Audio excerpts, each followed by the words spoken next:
Shri Venkateswara gold తాకట్టులో ఉన్న మీ బంగారాన్ని విడిపించి కొనబడును.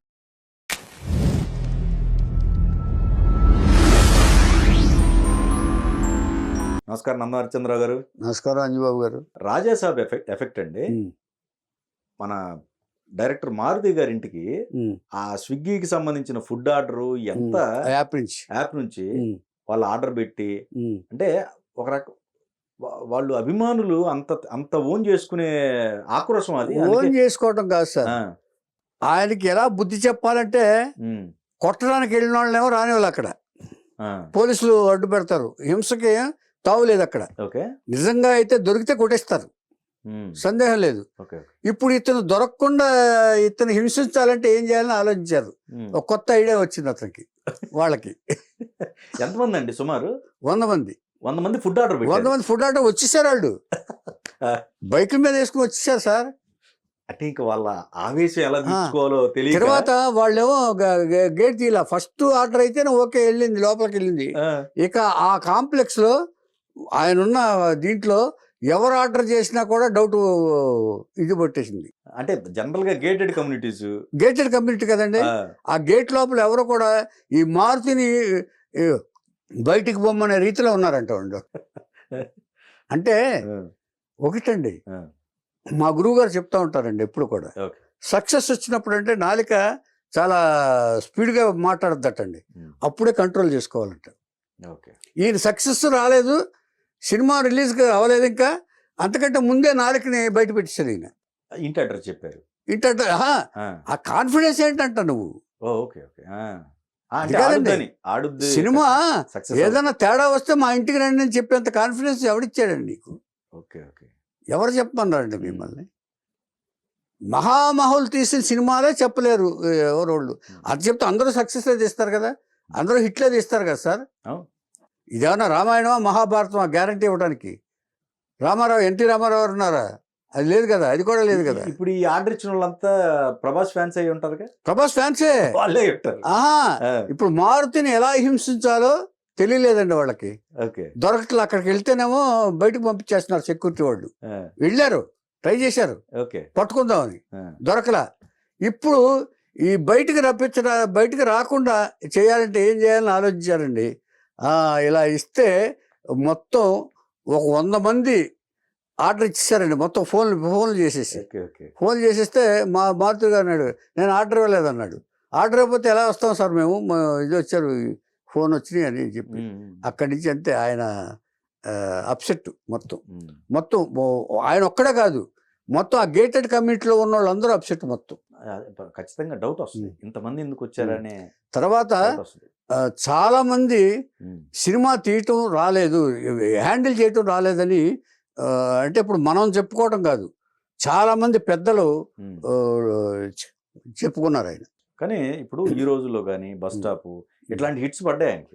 హిట్స్ అంటేనంటే బూత్ సినిమా ఒకటండి. మీరు బస్ స్టాప్ని హిట్ అంటున్నారు, 5 లక్షల్లో తీసిన సినిమా అది. బూతులు అదే ఆయనే చెప్పాడు స్టేజ్ మీద, నేను చాలా బూతులు రాయగలను అని చెప్పి ఆయనే చెప్పాడు. అది గొప్పగా గర్వంగా చెప్పుకున్నాడు. ఇది రాంగ్ స్టేట్మెంటే, ఇది రాంగ్ స్టేట్మెంటే. ఒక డైరెక్టర్ అనేవాడు ఒక నిబద్ధతతో ఉండాలండి, బాధ్యతగా. డైరెక్టర్ అనేవాడు 24 క్రాఫ్ట్స్ని కమాండరు డైరెక్టర్ అనేవాడు. అంటే తర్వాత నీ బాడీ పార్ట్లు కూడా నీ కంట్రోల్లోనే ఉండాలి, మైండ్ నీ కంట్రోల్లో ఉండాలి, నాలుక నీ కంట్రోల్లో ఉండాలి, నీ చూపు నీ కంట్రోల్లో ఉండాలి.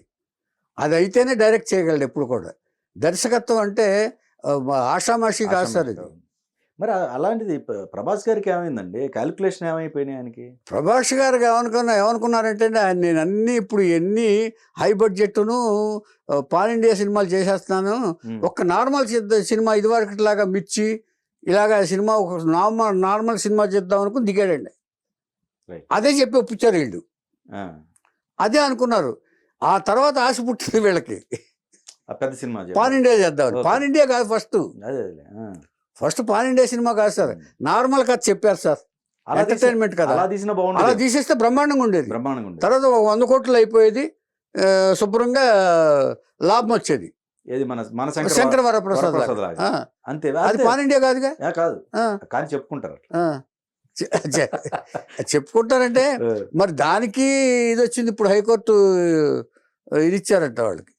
ఏమని? ఏది హైకోర్టు చెప్పినా కూడా వీళ్ళు గవర్నమెంట్ సెక్రటరీకి కూడా ఈ సివి ఆనంద్ లేడండి, హోమ్ సెక్రటరీ, అతనికి నోటీస్ పంపించారంట కోర్టు. ఓకే, మేము చెప్పిన తర్వాత నువ్వు టికెట్ రేట్లు ఎందుకు పెంచారు, మేము ఆర్డర్ ఇచ్చాం కదా, you have no right to enhance the ticket rates అని. అదొకటి వచ్చింది ఈ మధ్య. ఒకటండి. అంచేత ఇప్పుడు వాళ్ళు రిటర్న్ చేయమంటారు. ఇప్పుడు ఈ టికెట్ రేట్లు పెంచిన రేట్లు ఎన్ని టికెట్లు అమ్మారో అన్ని టికెట్ల రేట్లు హైక్ పెంచారు చూసారా, ఆ మొత్తం రిటర్న్ చేయమంటారు. జీటీఎస్ ఇవన్నీ ట్యాక్స్లు ఉంటాయి కదా, ఇవన్నిటి కూడా రిటర్న్ చేయమన్నట్టుగా అంటున్నారంట. ముందు కథ అనేది ఎప్పుడు కూడా ఒక లైన్ అనుకుంటేనండి అది ఒక ధ్వజస్తంభంలాగా ఫిక్స్ అయిపోవాలండి కథ లైను. మరి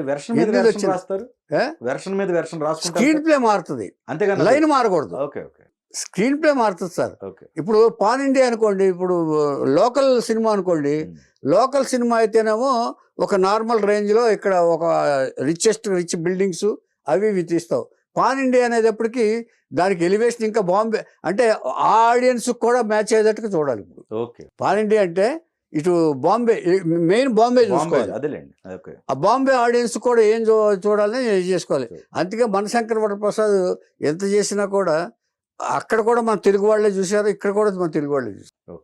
కాకపోతే ఏంటంటే ఓవరాల్గా ఏంటంటేనండి, మారుతి గారు ఒకవేళ డీల్ చేయలేకపోయినా ఒక పెద్ద రైటర్స్ పరుచూరు బ్రదర్స్ లాంటి వాళ్ళు పెట్టుకున్నా పోయి ఇప్పుడు అంటే డీల్ చేసిన చిరంజీవి కాదు అది ప్రభాస్ గారు వాళ్ళతో డీల్ చేసేదానికి కావాలంటే ఇప్పుడు డైరెక్టరు టైం లేకపోవచ్చు, ఒకవేళ ఆయనకి టైం లేక ఇది లేకపోవచ్చు, ఒక పెద్ద 2 రైటర్ సెటప్స్ పెట్టుకుని దానికి తగ్గ కథను అల్లుకుని ఉంటే ఈ పాటికి ఒక రిజల్ట్ వచ్చేదని నా అభిప్రాయం. వీళ్ళు ఫుడ్ ఆర్డర్ ఒకటి చేశారు, ఇంకేదన్నా కొత్త థాట్. మెడిసిన్స్ ఇచ్చారండి, మెడిసిన్స్ పంపించారు. అవి కూడా మెడిసిన్ ఆర్డర్ మీరు ఆర్డర్ ఇచ్చారండి, మీ దగ్గర నుంచి వచ్చి మెడిసిన్స్ ఇచ్చిందండి. అది ఏ మెడిసిన్స్ ఇచ్చారో తెలియదు, మెంటల్ మెడిసిన్సా లేకపోతే ఇంకోట మెడిసిన్స్ ఆర్డర్ ఇచ్చారు. ఆయన వెళ్ళారు. నేను ఎక్కడ వెళ్ళలేదు. ఏమండి ఎంత ఇన్సల్ట్ అండి అది. నేను అనేది కొట్టడం కంటే ఇన్సల్ట్ అండి అది. వాళ్ళు అటాక్ చేయడానికి వచ్చారన్నా చూసారా, దానికంటే ఇన్సల్ట్. తర్వాత స్టేజ్ మీద ఊరికే పిచ్చి మాటలు మాట్లాడేది నేను రాయగలను అనటం అది కూడా అది తప్పే. ఏది అయినా నేను బూతులు ఇంకా రాయగలను, చాలా బాగా రాయగలను. కొంచెం తీసి ఉండాల్సింది ప్రభాస్ గారితో. నీ బూతుల సంగతి తెలియక ఆయన ఇచ్చాడేమో. ఏది ఏమైనానండి, మనం మా గురువు గారు చెప్పినట్టు చాలా కంట్రోల్గా మాట్లాడాలటండి సక్సెస్ వచ్చిన తర్వాత నాలుక చాలా డ్యాన్స్ చేస్తాడు. It will dance on the tongue అన్నాడు ఆయన గురువు గారు, ఇంగ్లీష్లో మాట్లాడాడు. సక్సెస్ వచ్చిన తర్వాత అంటే it will dance on your tongue but you have to control your moment. అంచేత అది ఏది ఏమైనా సరే మనం విభుదులు అంటారంటే పండితులు చెప్తారే, వినయం ఎప్పుడు కూడా పే చేస్తానంటారు మనకి.